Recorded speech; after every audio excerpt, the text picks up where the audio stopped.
केंद्रीय मंत्री शिवराज सिंह चौहान ने कहा कि हमने विकसित कृषि संकल्प अभियान शुरू किया था, तब भी किसानों ने शिकायत की थी कि वो जो बीज खरीदते हैं अक्सर या तो खराब होती है या तो नकली। इस समस्या को दूर करने की जरूरत थी। पुराना बीज अधिनियम 1966 का था, जिसमें सिर्फ 500 रुपए के जुर्माने का प्रावधान था।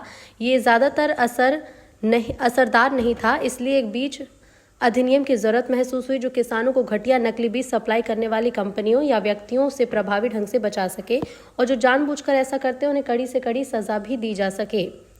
इस नए अधिनियम में हमने पूरी तरह से ट्रेसेबिलिटी सिस्टम बनाने की कोशिश की है। आपको ध्यान होगा, बीच में हमने विकसित कृषि संकल्प अभियान भी चलाया था। तब भी किसान की एक बड़ी शिकायत थी कि कई बार हम जो बीज खरीदते हैं वो या तो घटिया निकलता है या नकली निकलता है, दावे कुछ किए जाते हैं, निकल कुछ जाता है। तो इससे निजात दिलाने की जरूरत है। समय समय पर और भी ये मामला उठता रहा है बीजों का, और इसलिए जो सीड एक्ट था पुराना, वो 1966 का था लगभग, जिसमें थोड़े बहुत 500 रुपए के जुर्माने का प्रावधान था। वो बहुत प्रभावी नहीं था।